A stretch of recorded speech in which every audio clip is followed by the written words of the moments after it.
We're delighted that all of you are here. I'm Ruth McRoy. I'm faculty here at Boston College, and we are very, very pleased to have so many people here for our special event today. This, as you know, is part of our celebration, our annual celebration of Black History Month. And so as we think about this, I just want to give you a bit of background about how this has evolved over time, generally. Think about this time frame. Back in 1926, Carter G. Woodson, who was a noted African-American historian, scholar, educator, publisher, created what was then called Negro History Month. Negro History Week. How many of you remember that? Not many. Okay. It was not until 1976, basically 50 years later, that this was converted from a week of celebration to a month in 1976. We began calling it Black History Month, and it was designated as the month of February, primarily because it coincides with the birthdays of Frederick Douglass and also Abraham Lincoln. When we think about all of the different historical events, if I went through all of them, we'd be here for the rest of the day or week or whatever. But I just want to highlight a few events to think about and to recognize during Black History Month. For example, Hiram Rhodes Revels was the first African American ever elected to the United States Senate. He represented the state of Mississippi for a short period of time from February 1870 to March 1871. How many of you knew about him? Okay. All of you? Okay, very good. In 1940, Hattie McDaniel was the first African American performer to win an Academy. And this is especially important as there's so much debate right now in terms of those awards. She performed in the musical Gone with the Wind. How many of you know Thurgood Marshall? Yeah, okay. Thurgood Marshall was the first African American appointed to the United States Supreme Court. He was appointed by President Lyndon B. Johnson and served on the Supreme Court from 67 to 91. How many of you have heard of Shirley Chisholm? A few more hands here, okay. She was the first African American woman elected to the House of Representatives. She was elected back in 1968 and represented the state of New York. She broke ground again 4 years later in 1972 when she was the first major party African American candidate, the first female candidate for the President of the United States. And a lot of people do not remember that. On June 4th, 1987, Dr. Mae Jemison, who was a physician, scientist, teacher, she became the first African American woman to be admitted to the astronaut training program. In 1992, she became the first African American woman to go into space aboard the space shuttle Endeavour. I think everybody knows who Barack Obama is. Of course. He's not only the first African American president, but he was the first African American president of Harvard Law Review. We could go on and on. There's so many events, and the question is often raised, when do we teach about these? How do we remember all of these first? How do we recognize them, recognize what else has happened? Well, as we begin to talk about the history, we're very honored today to present to you Boston College's first tenured African American faculty member, Dr. Charles Smith.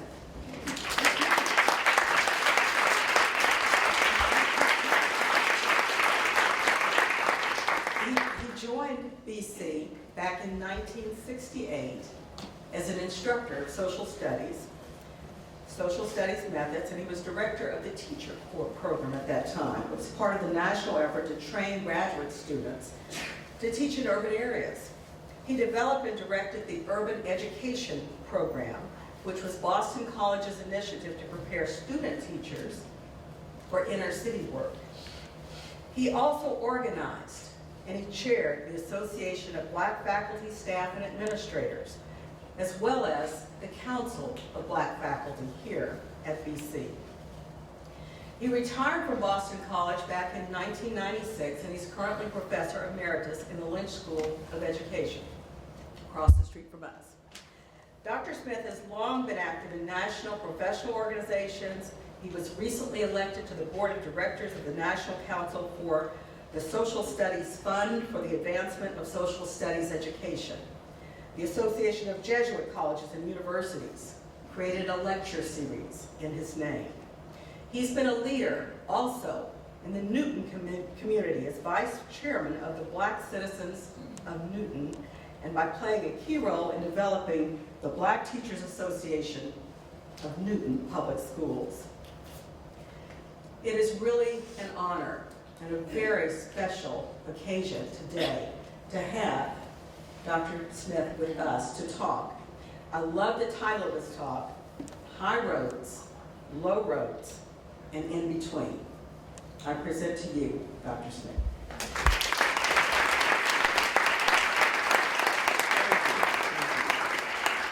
You'll have the exam will be as you exit here, if you're going to exit, and the things that she mentioned to you. How many of those you remember? If you don't remember them, we're going to keep you here till you know. It's my pleasure to be here, you know. Where does one start? I have about 3 different kinds of subjects that I'm going to deal with here. And the first one is that you read my bio. I have been on 6 continents of this world. 6 continents. The only one that I have not firmly planted my feet on, you know which one it is, Antarctica, because the weather there is so forbidden. And on those 6 continents, of those 6 continents, there are some structures that I helped build. I helped build one in Jamaica, British West Indies. At that time, Jamaica had just come through a hurricane, almost wiped it off the map. And a number of groups went out to try to get some college students to go and help the Jamaicans get their lives back together. I was a student at Bowling Green then, a freshman. And they said, go to Jamaica? I said, yeah, I go. Okay. But then after I said that, they said, no, you have to get your own money to go. Well, I did it.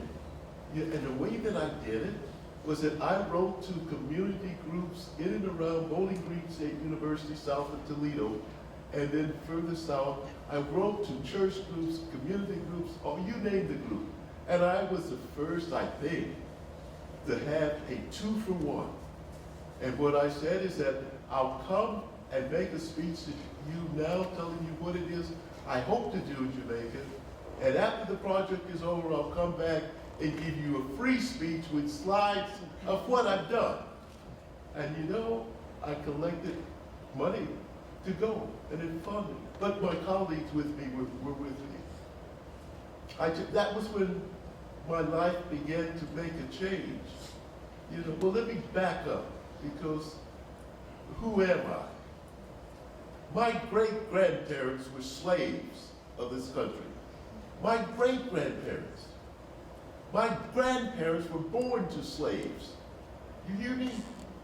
Where were your grandparents from? And wait, is this my country? My grandparents were born to slaves. Okay? And it just not only the slave in terms of the term, of the sound, but what it really meant. This is on my mother's side. That's the history that we know. My grandfather, on my mother's side, his family was all there in South Carolina. And I maintain that those of us of, I'm not going to say color, We chopped it, folks. We're going to deal with that a little bit later. But those of us who came from Africa, we ended up being one of two sides. We were either cotton pickers or cane cutters. Cane cutters in the Caribbean, cotton pickers here in the States. And that was all the way from Florida all the way up until tobacco came in. When tobacco came in, Virginia said, we don't need all these slaves here. Let's sell these down the river. And so they sold their slaves to people in South Carolina, Georgia, Mississippi, the ones who were still growing cotton. Because you don't need as many people to grow tobacco. With my grandmother, from what she tells me, that they got to South Carolina by one of two ways. Either by floating out there on the ocean or the river, or they walked. Can you imagine walking from Virginia to South Carolina, and the ones who were not strong perished, and they dug shallow graves and buried them? I mean, this is, none of that history did you know and I know, because they don't tell it. If it sounds like I'm jumping around, but there's a reason for this. When I was a young kid, and I was at one time, my mother, I was about 6 years old. My mother told me that, you know, Charles, before you were born, I was in the kitchen, and she said I was doing what all mothers do before the child was born. I was just rubbing my stomach, And she said, then I heard a voice that says, Julia, that's my mother, the child you're going to have will meet with leaders around the world. And she said, what? What is that? We'll meet with leaders around the world. And, you know, some of that has come to be true. The first person leader around the world that I met was Sir Hugh Foote, who was the governor of Jamaica, appointed by King George VI. And I said, the stroke of the pen of King George VI changed my life. Because Sir Hugh Foote became a mentor of mine. And I worked in Jamaica doing what I was doing. Every time he went back to the continent, he told people about this Charles Smith from Boston College. What did I do? It was a work study project. The purpose of it is that if you bring people together, then they get to know each other and there's an appreciation of it. We don't be together in this country. So there's no way that you could expect that kind of understanding. We were separate. And so Hugh Foote became my mentor. Sir Hugh, because that means that he was of royalty. And so that was the end of my freshman year. The second year of college, I got invitations from Europe to come and be in a study in Germany, in Krefeld, Germany, and also in Frankfurt, in Braunheim, right outside of Frankfurt. What was the purpose?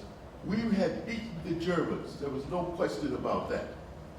But we had not learned how to live together as allies who beat the Germans.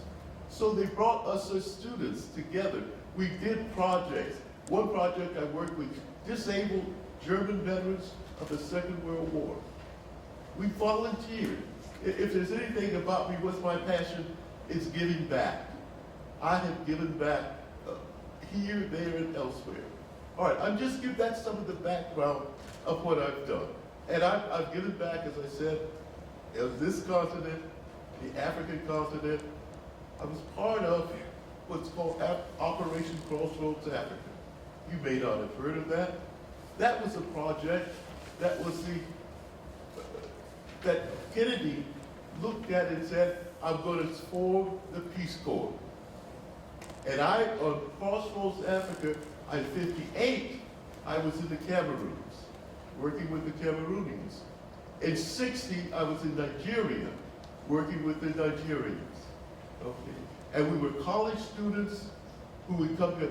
The French didn't want us in the Cameroon at the start, but they felt that because France, and you know from your history, France was catching hell there around 1960, 59, 60. Hell not only in the colonies, but also at home. And they wanted Charles de Gaulle to come and pull them together and form a new government, and Pompidou was there with them. Well, I worked on that project in those two places, and then I hitchhiked over Europe. Can you imagine this black man here with the pack on his back, hitchhiking over all most of the countries there of Europe, staying in youth hostels, etc. And I didn't have the fear that we have in this country. Every black person or person of color has fear. And you who don't understand it. Let me give you a typical example. And if I'm wrong, somebody correct me. If we were out here on Commonwealth Ave, driving west, that's going towards Wellesley, I guess, and on the other side, a police car parked going east, when we see that car, those of us of color look in that rear view mirror at least 5 or 6 times before we get, am I right? Well, go on, acknowledge it. Am I right? All right, and you don't do it. You don't have that fear. And we are different from folks of color from other places. We are different, very different. And they noticed that fear that we had. That fear was there by slave masters to keep us under control. And you know, this is the only country that I know of in the world where strange fruits would hang from trees. What were those fruits? Black minds do matter. And someone told me that picnic is where it's at. Picnic, go pick a nigger, let's see who's going to be hanging on the tree. Okay. And we're here. And I think that, and we talk about, what are we going to do? You know, we said, well, let's talk. 50 years ago, they said talk. I've been exposed to things. It's interesting. I was just thinking, just as I'm thinking here, I come back on our way back from Jamaica. We stopped in Havana, Cuba to refuel. I was unaware of the fact that there was a fellow out there named Fidel who was trying to get this country to see him and forget about Batista. I was on the plane. We didn't know. We weren't listening to radios at all. And when the plane landed, it was you see this aisle here? They had police on, troops, military troops over here and over there. They said, go down there and get yourself a Libra Coke, a Coke and rum, and then come back. You know that kind of fear? When you stepped off the plane, because they didn't have places, you had to walk down the runway. Instinctively, you learn how to live with that fear. You don't look at any of those military there, because they may think you have something in mind and may just wipe you out. And then you worry, what's at my back? I don't want to stumble, because if I stumble, someone might think I'm trying to do something. I'm just saying, we instinctively learned that. I learned that there, but I'll tell you a little bit later where I carried it over to another setting. I'm deviating from what I have down here because I think there's a need. There's a real need for us to look at some things that are happening. And then we talk about, let's talk about it. 50 years ago, I marched with Martin Luther King when we walked down Mass Ave in Boston. And we said, let's talk about it. Well, hell, the wind can talk better than we have. We don't talk. You don't know what to say. So let me just move a little bit. Now, let's just hold that thought that we've just been developing. About the beginning of this year, I spent the New Year and Christmas in Taiwan with my granddaughter. And I have a wonderful granddaughter. I mean, I can just brag about her every day. My granddaughter is a Fulbright scholar whose task is to teach Taiwanese kids English. Yes, she knows. She teaches. So those are the kids that she's working with. And when she got over there, she said, Papa, they said, here comes my chocolate teacher. Okay, you know. And when I heard that, Asia's my granddaughter said, I wonder, said, chocolate teacher, what was that? Well, after I got there, one of the things began to click. We don't talk about chocolate teachers here. We talk about black and white. And I look out at you who are not, quote, black. I don't see anybody, nobody out there looking like this up here. If you are, stand up. Is this white? Nobody here looks like that. If you look like that, we'd be having 411 to have the doctor come take you out. You know. But the point I'm trying to make here is that we have a language that divides us and will not allow us to come together. And I'm saying, what I'm proposing is that we say chocolate, because you know you have dark chocolate, regular chocolate, and light chocolate, right? And most of you in here, like me, like chocolate. And we have vanilla. That's those of you who are not chocolate. You are vanilla. And we can bring the chocolate and vanilla together and put it into ripple or whatever we want to call it. Right? But when we say black and we say white, the only good thing, it's interesting what's good about black. If you black it in terms of your checkbook, you're in the black. Man, I got plenty good money here. Okay. Or my black car, shining black car that I have out there. Or this, those are the things, but nothing else, hardly anything else is good. So you can't imagine what could be good about black. So I'm proposing that we begin to redefine, talk about chocolate, and talk about vanilla. And we can get some ripple going on where those two will mix and be enjoyable. Now, did you think about that? That's a, you know, again, as I said, I have been all over the world. And there's no place that I have greater fear than in the United States. Oh, yes, I've been kicked off the buses, you know, and laws don't mean a damn thing in this country. You know, the group that I was going to Jamaica with, we went to Tallahassee first and got our orientation. 15 of us from different colleges and universities here in the States. We got our orientation, and then we were going to take the bus from Tallahassee all the way down to Miami to pick up the plane to go on to Jamaica. And I thought that week we had was a week for bonding. You know, here we are from all these places we were bonding. And so we get to the bus, and the fellows, the group of us fellows who were talking, the first guy stepped up on the bus, then I stepped up on the bus, and I walking behind him. He pulled into a seat, maybe 7, 8 rows down, set up, and I got in. Drugs, nigger, get your ass to the back of the bus. And I realized there was no bonding here at all. I was there by myself. But I was going to try to hang in there. So I kind of slid in and said, if you don't get your ass in the back of the bus, I'm going to call the cops and put your ass in jail. That was the drive. Now the law said, we who live by laws, said that at that time, you can't discriminate against interstate passengers. I was from Ohio, but who cared? Right? It's all that. And I guess what I'm saying is that I've been places and I've seen things, and I try to do help. In Australia, it was really interesting. I was there at the marketplace, and I looked down the aisle and here I saw 6 grandmothers, because I said it, grandmothers by the age, and they were holding drawings or paintings like you see on the wall under their arm, and then you could tell by their walk that there was something going on and there was going to be a meeting. And so I said, hey, what's going on? They said, we feel that our kids have been cheated.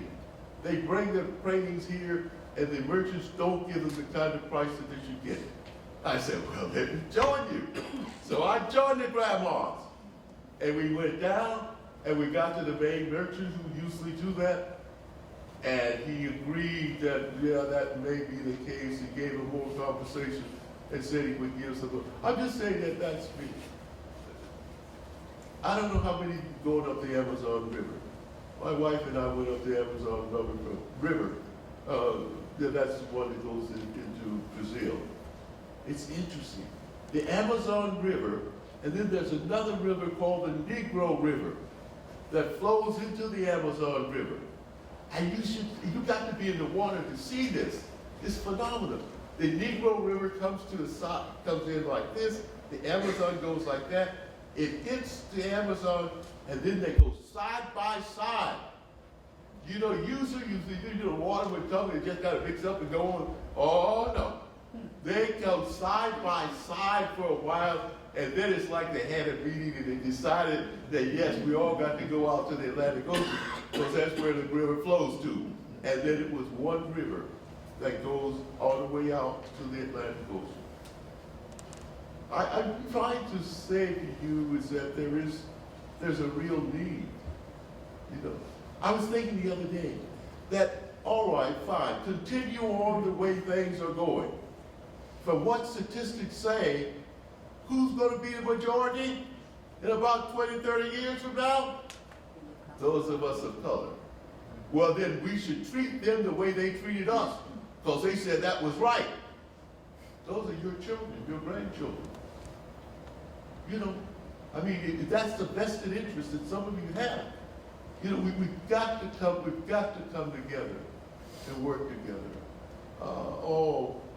Some things that you watching time with, some things that I'm thinking, I've done a lot of things that I'm not bought, nor for sale.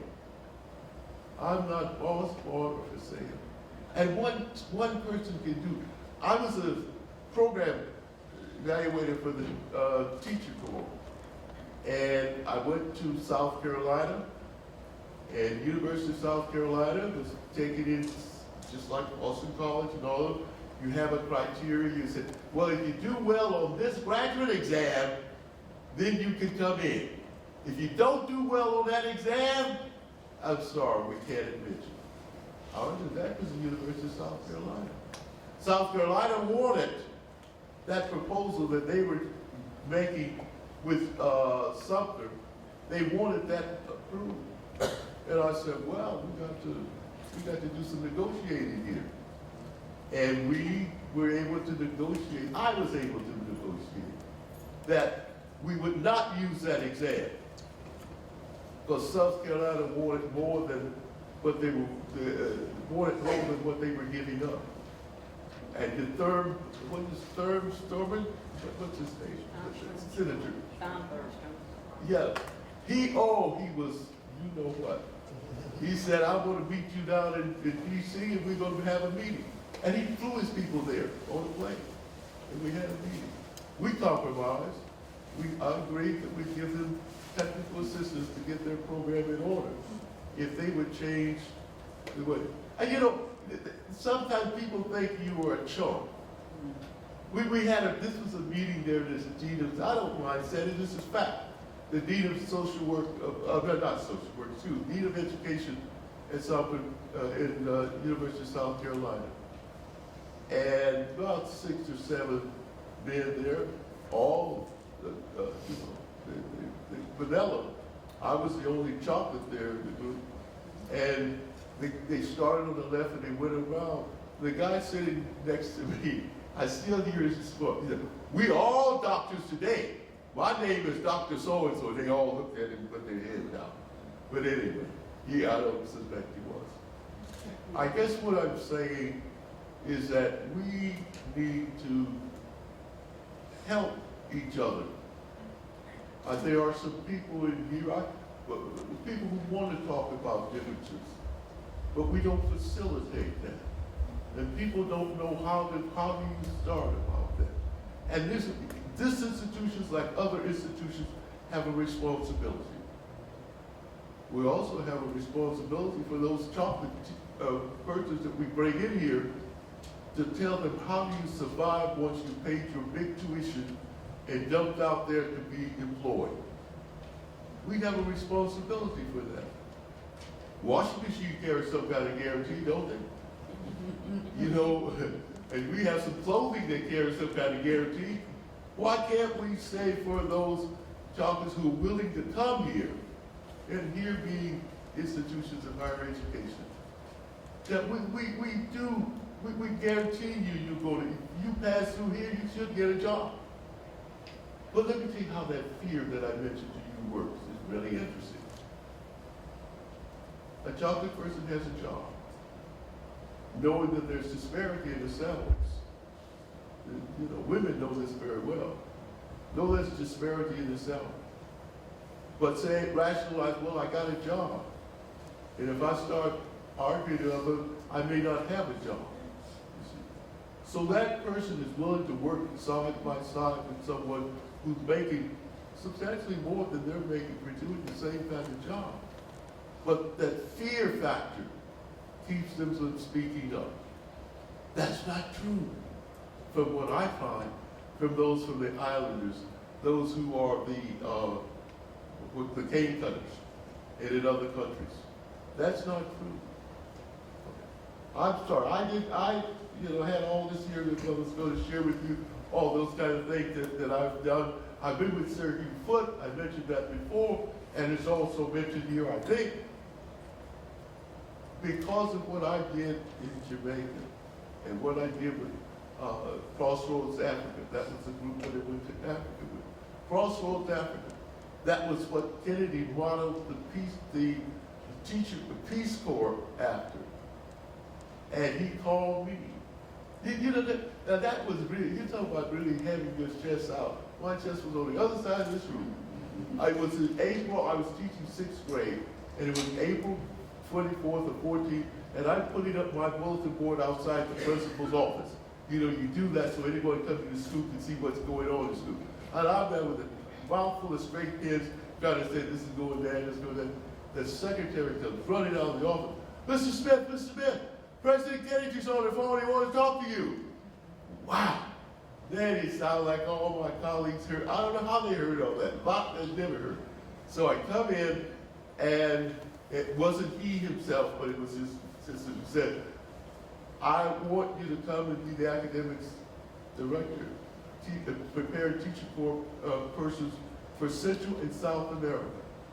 And that was based on the experiences that I'd had before. And I said, well, I don't know. I said, this is April, and I can't.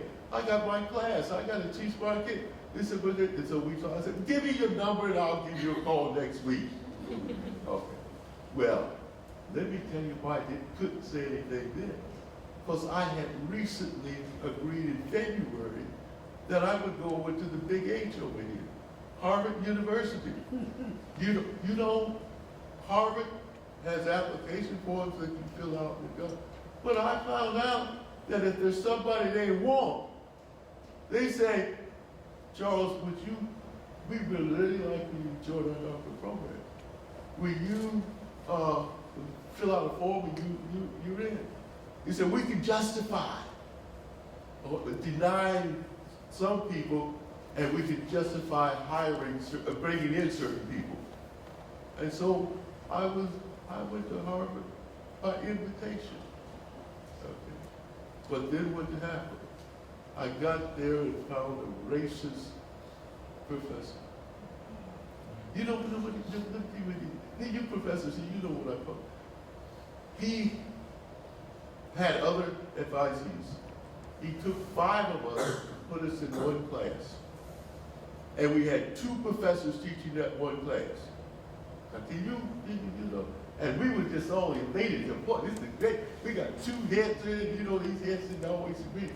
Well, what he was cooking in the back was that now he would get this other professor who was not tenured, who would do anything this would say do, to say that Smith should not be here. Okay. And why he didn't want Smith there? Because what he was proposing was not going on in the inner city schools. I know Lorraine, I taught Lorraine, I knew what was going on. But he had something so that was how, so I left there and went from there to, that was in the 60s. that went from there to Lorain, Ohio. And then from Lorain, Ohio, went from there to Flint. Then Flint to the news. Oh, let me tell you about Flint. When Flint knew that, Flint wanted me to come, and because the NAACP was kicking tail to Flint. And they figured that the strategy would, if you get this chocolate man over here and bring one in, then those two will fight it out. And we don't have to worry about what we're doing. That's what Flint wanted. So, yeah, another first. I was the first administrator in the central office of Flint Public School System. But how I got there? It was interesting. Word got out that I was going to come from Harborview to Flint to look for a place to stay. And when I got there that evening, a group called me and they said, Charles, we tried to form a fair housing group here.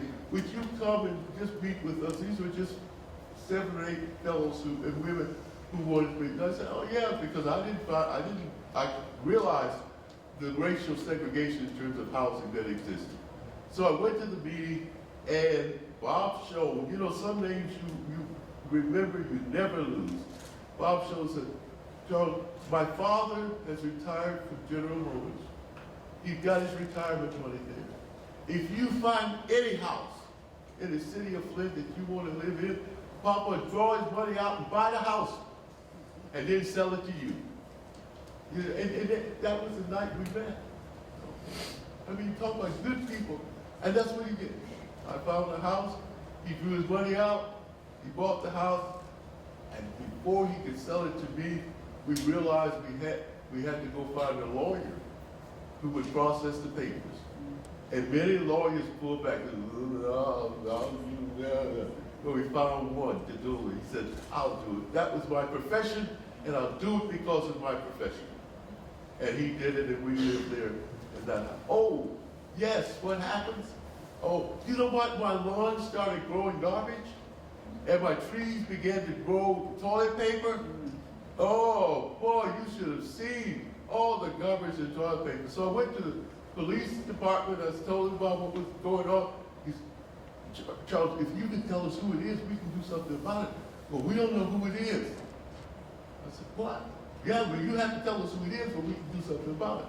I went to the school superintendent. I said, you hired me here, and what they're doing to me, they're doing to you. And then he was equivocally, I said, okay. The bank has guards, don't they? I'm going to hire 5 guards, some big black ones, that was what I told them, who's going to stand on each corner of my property with guns. And anybody throw me, they're going to take them out. Police said, wait, don't. We really don't need that. Because they saw I was here. I don't know what kind of garbage they did, but no more garbage came on my lawn. And no more paper on there. I'm sharing with you the kinds of the tracks that I have come over. God has blessed me. There's no question about that. I don't deny that. Okay. And then I could go on and on about the things that I've done. We have bilingual education in Massachusetts. Oh, in the 70s. If you've been here, something you may have. That was a good time here, because and the reason I got into that, because when I teaching in Lorain, I had little Maria sitting in my classroom. She didn't speak English, and I didn't speak Spanish. And she stood there, she smiled, but then when it came time for a test, she started crying. And I would have started crying too.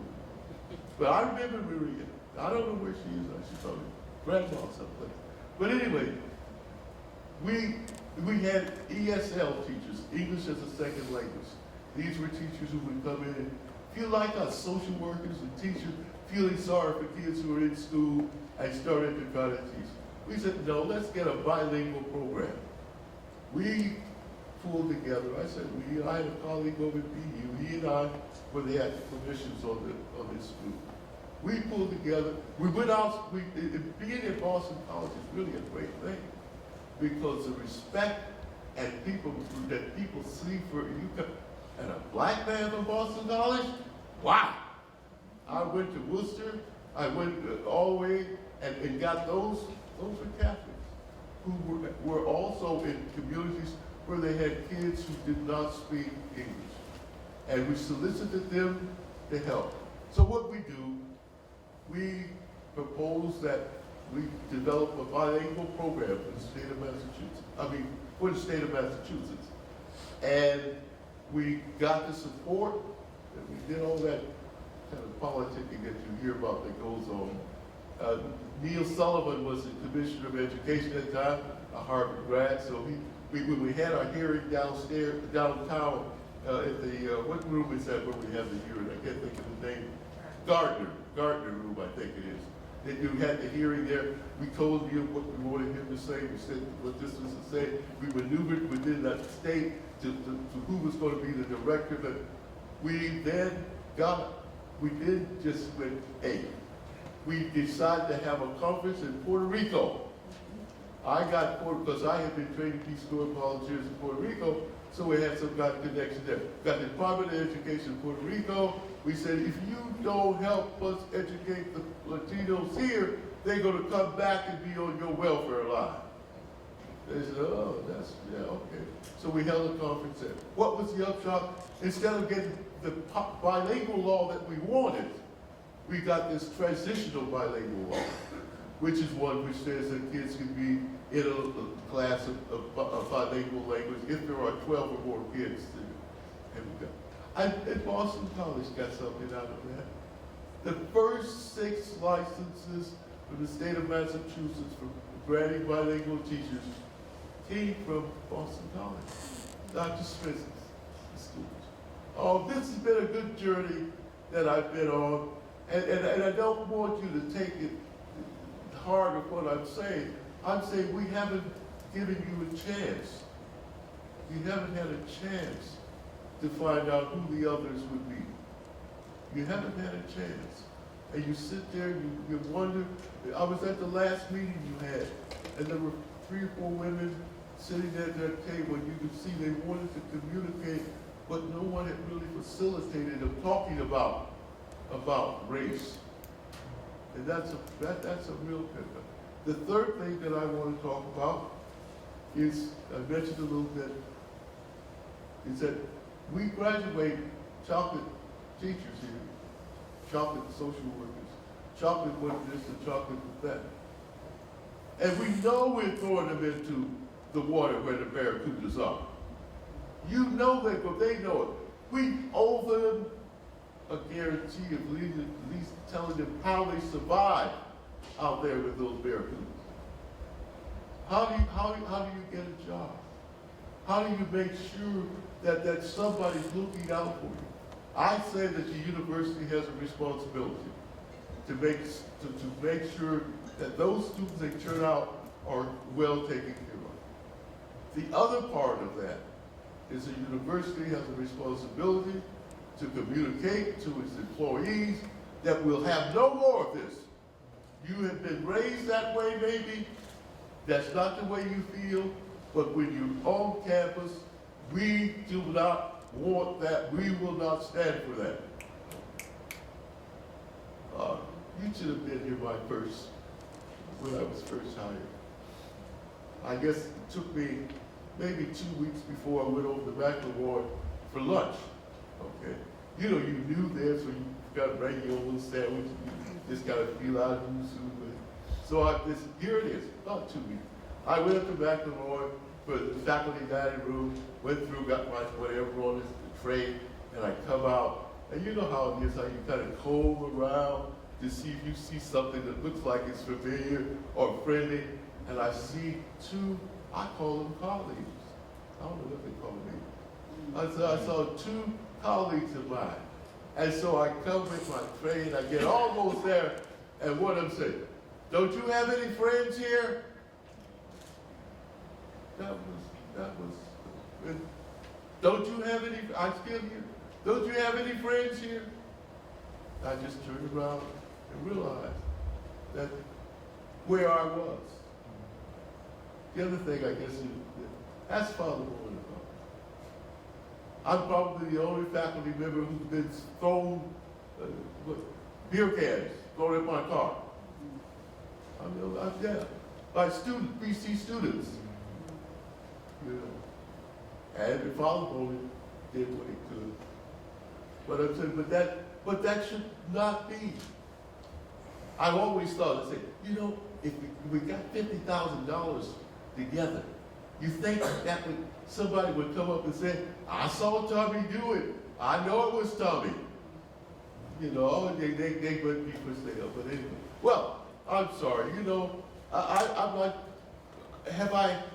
are there some things that you would like for me to talk about or ask some questions? Something? Is that? We have microphones all around. Are there questions? Huh? Okay, please go to. Okay. Questions? Yeah. We got mics. Professor Smith, I appreciate you being here today and also sharing your experiences. I think part of that really resonates with a lot of chocolate folks is the experience of fear that people experience in spaces, predominantly white spaces. And I think that includes students, staff, and faculty. And also the ways in which policies and laws either do or do not support those marginalized within our community. And I was just wondering if you could speak briefly on what your hope is for a space like BC in moving forward to address that fear so that we could continue to create a more inclusive environment for those individuals. What my hopes are. Yeah. Well, I would hope the best. I mean, that would be that there would be a diverse group, and that one with faculty.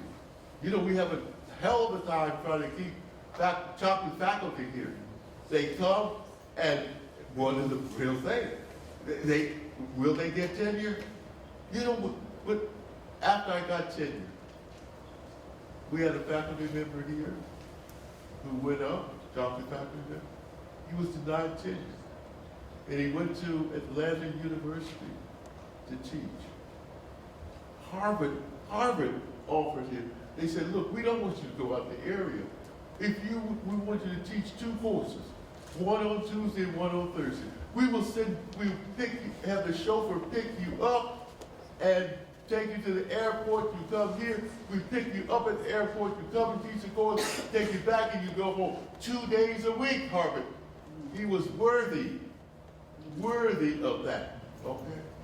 But we didn't see fit that he would get tenure, you know. We have to be more open, more just in terms of what kinds of salaries people are getting. I had a colleague who's passed on now, and we said that we were in the dungeons. That's who we were. Because every 5 years, faculty need someone. Every 5 years, you got to break some salaries in line. Else it looks, so then they add a little bit more. So because you hanging down below, all the others are up here. And we just put a little bit more, then that bring you up the line. And so that anybody who investigates doesn't look at it. And then another 5 years, then put up a little bit more, bring you down the line. So I'm saying there's got to be some disclosure. There are good people here. I'm not saying there isn't, but it's the cloud. Well, I did work with the American Association of Affirmative Action for a long time. In fact, when I worked with them, I was able to get, I and 4 or 5 others, a Native American to be the president of that. And that wasn't easy.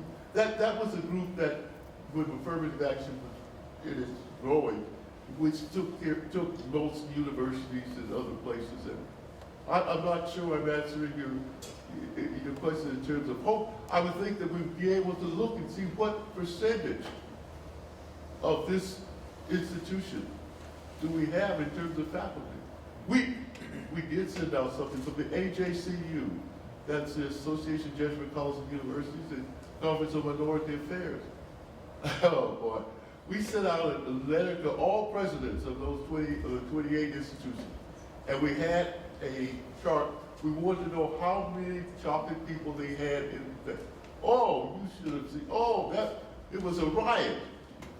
But it was good that Father McGinnis, who was here at Boston College at one time in law school, became then president of HACU, and then came back.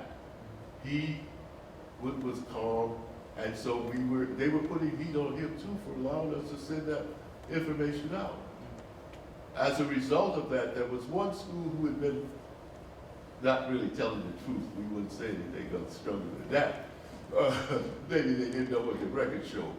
When we sent that out and they had to put it, then they changed and hired someone right away. You know, there's a ranking of the AJCU universities. You want to know that kind of ranking. There's some up there on top, and then there's some down near the bottom who's scuffling and trying to get the things that don't have the respect. Is there another question? Yes. Hello, sir. I'm Tiziana Deering. I'm from the School of Social Work and Faculty. I think I'm going vanilla cream for me. Actually, some variety in the vanilla flavor too. Okay. We talk a lot about inviting conversations about race. And there are skills and techniques that one can seek to learn to create a productive environment in the classroom to do that. It won't be a comfortable environment, but a productive environment. And with your deep experience in teaching, do you have any suggestions for practices or techniques that are effective in the classroom in creating an environment that's conducive to having a real, honest conversation about race? Okay. Let me tell you what I experienced and then go on from there. When I was an elementary school teacher, I had 3 groups in my classroom. I had chocolates, I had vanilla, and then I had Latinos, okay? And I grouped my kids in groups of 4. I handpicked them. If I left it up to them, you know who they would be. With their favorite, I handpicked them. We had 4 kids here, 4 over here, 4 over there, in groups of 4. And then we also had our land, we had grass. I had a box and we put grass and we cut, each group had their grass. Once they realized that the teacher they had respected them, occasionally some of the kids would say, "But Daddy," and everyone would laugh because they're calling me Daddy, you know. But I'm saying that's the kind of love that's there. So I'm saying I would suggest that you communicate up front. You may be assigning some kinds of things that would have people talk with each other. That's what these workshops, the work projects that I was on, you know, we talk with each other. In the 52, when I was in Germany, we knew we were all survivors of the Second World War. And we knew instinctively that we would be leaders of the next generation. And we were trying to get to know each other. It's always amusing to me at one time, one person said, "Oh, you guys from the United States, you know what about you?" He said, "If you had to jump out the plane, before you hit the ground, you got a president, a secretary, a treasurer, and somebody else." You know, the way we organized. But we did, and we did communicate. All I would suggest is that you have some way to, and I'm not sure how you can do it, I'm sorry, but to have some kind of group things that will take place. Where you have a small group, not an extraordinary, a group of 4 or 5, and having some kind of a project. You could have a group of projects. You have 5 different kinds of projects, and and you stay up front. I want diversity. I don't want an all males group, and I don't want an all females group. There are places for all male groups and places for all female groups, but you want some diversity. And I think the students, because we've all been students, we sense where the teacher's coming from. And then you know you're a student, then you know you're going to get a grade. And usually you don't jeopardize that grade. So, another question? Any other questions? We know that some of you will have to leave shortly, and so we definitely want to, first of all, thank Dr. Smith for this.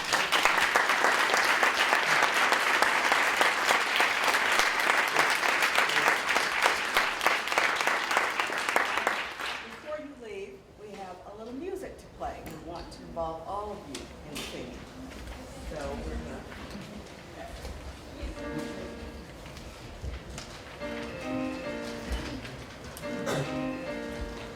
If there are any of you you that have wonderful voices come forward and help lead this. Come on. You can get up now. You gotta get more volume. You know this song? Who knows the song? Those of you know it, come on out. Let's start. If I can do it, you can do it. Come on, what is this? You tell me you want to get together. Okay. Oh, boy. Okay. Listen. You hear what the song is saying? You got to get together. Come on.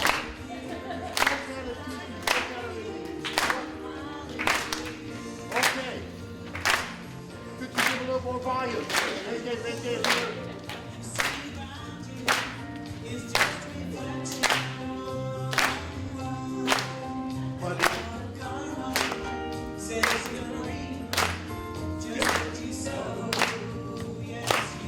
What you gotta do?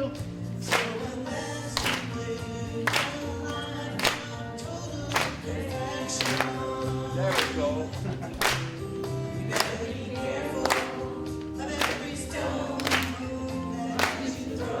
Don't come back.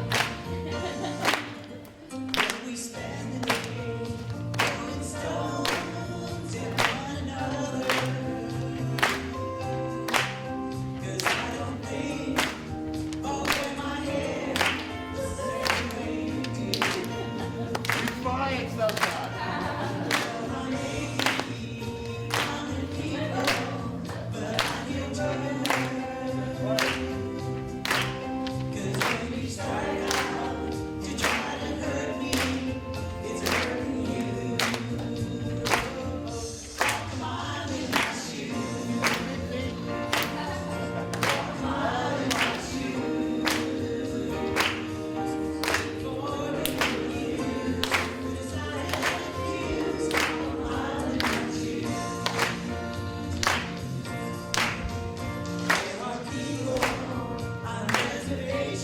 What about them? This is their home. This is their home. We don't expect it. This is the Native American home. And we come about taking it back. Shame on us. This is Native American home.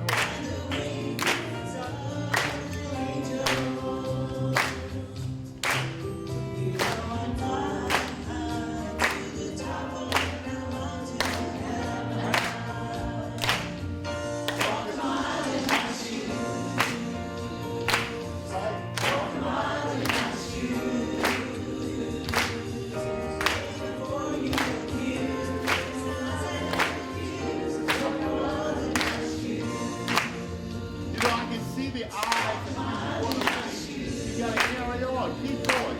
I can see it in your eyes.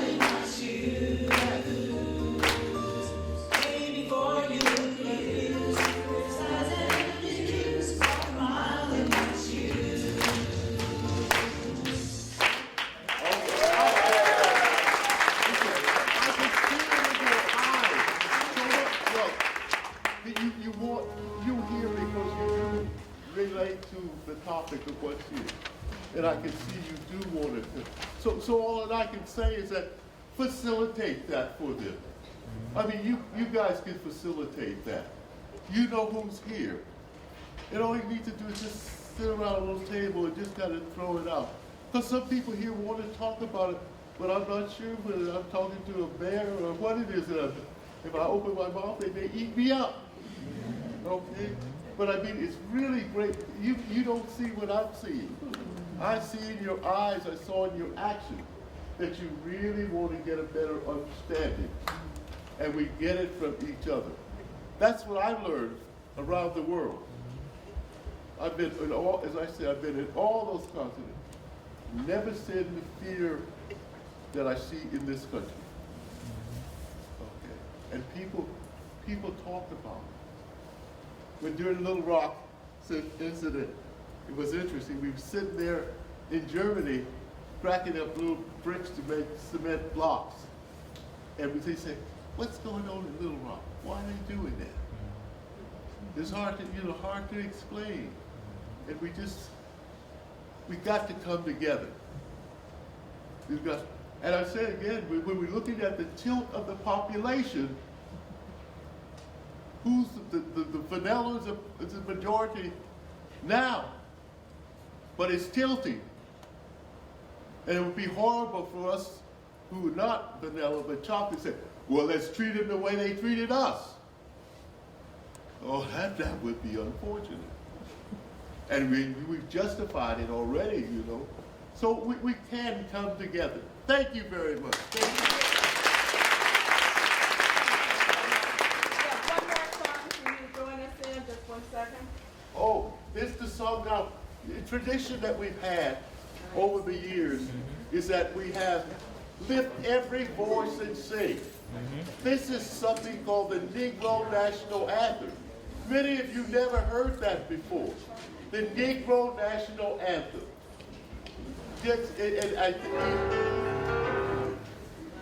I can't sing. Lift every voice. Lift every voice and sing till earth and heaven ring with the harmonies of liberty. Let our rejoicing rise high as the listening skies. Let it resound loud as the rolling sea. Sing a song full of the faith that the dark past has taught us. Sing a song full of the hope that the present has brought us. Facing the rising sun of our new day begun. Let us march on till victory is won. Stony the road we trod, bitter the chancing rod, felt in the days when hope unborn had died. Yet with a steady beat and not a weary feet, come to the place for which our parents sighed. We have come over a way that with tears has been watered. We have come treading our path through the blood of the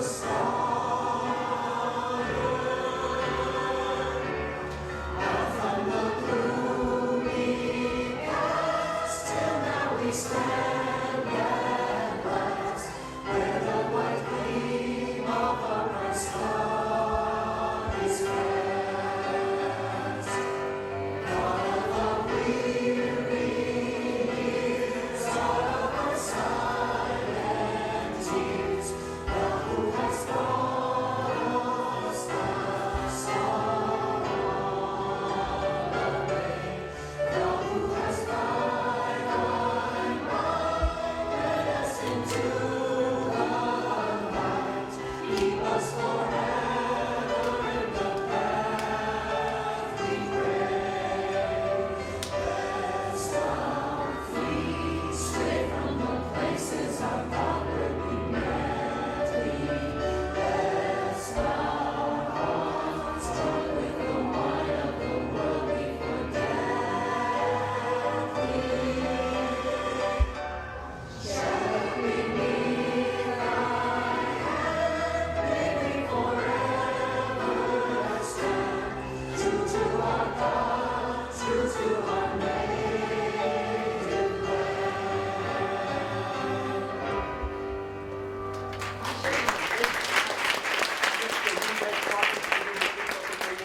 Yes, I think there are copies, right? Everybody want a copy of this? I believe they are to be distributed, right? And we have The them. back one is, Oh, you have them right there. Yeah, but it's Michelle Overcome. Oh. Okay. All right, everybody wants to make sure we can get copies. Thank you again for being here. Please let's have Thank one you. more round of applause.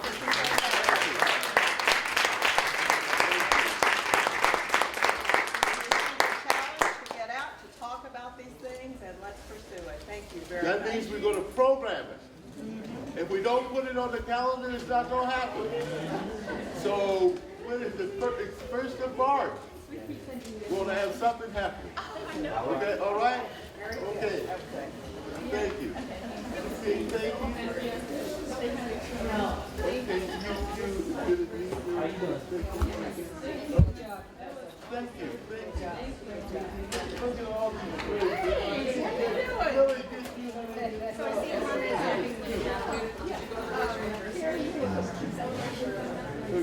I know,